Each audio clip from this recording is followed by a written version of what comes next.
రామగుండం పారిశ్రామిక ప్రాంతంలో మోటార్ వాహనాల అధికార సంతోష్ రెడ్డి ఆధ్వర్యంలో స్పెషల్ డ్రైవ్ నిర్వహించారు. ఈ ఏడాది విద్యా సంవత్సర ప్రారంభంలో విద్యా సంస్థలకు సంబంధించిన బస్సులను తనిఖీలు చేశారు. విద్యార్థులను స్కూళ్లకు తీసుకెళ్లే బస్సులు ఫిట్నెస్గా ఉండాలని, అన్ని రకాల ధృవీకరణ పత్రాలు కలిగి ఉండాలని సూచించారు. ఈ నేపథ్యంలోనే ఇటీవల తనిఖీలు నిర్వహించి 3 బస్సులను సీజ్ చేసి దానికి సంబంధించి జరిమానా విధించినట్లుగా మోటారు వాహనాల అధికారి సంతోష్ రెడ్డి తెలిపారు. ఆయా విద్యా సంస్థల యాజమాన్యాలు సైతం బాధ్యతాయుతంగా ప్రవర్తించాలన్నారు.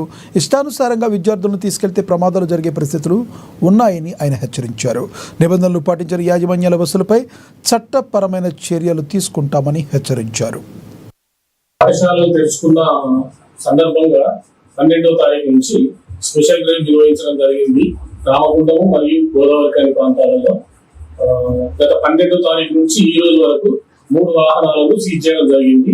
అందులో ఒకటి ట్యాక్సీ లేకుండా జరిగింది, ఒక బండి ఫిట్నెస్ లేకుండా, ఇంకొకటి అదనపుగా అంటే పిల్లల్ని ఎక్కువగా ఎక్కించుకొని ఓవర్లోడ్ గా తిప్పడం జరిగింది.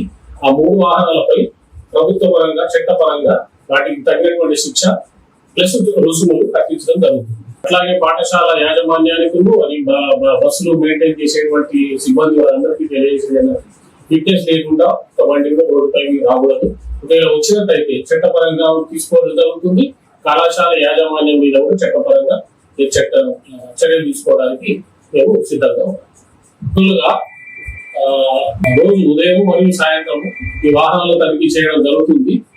పిల్లలకు ప్లస్ అటెండెంట్లకు కూడా సూచనలు ఇవ్వడం జరుగుతుంది. ఒకవేళ డ్రైవర్లు ఇష్టానురీతంగా నడిపినా కానీ, ఒకవేళ అటెండెంట్ ప్రవర్తన బాగా లేకున్నా కానీ యాజమాన్యం తరఫు నుంచి మాకు తెలియజేయాలి.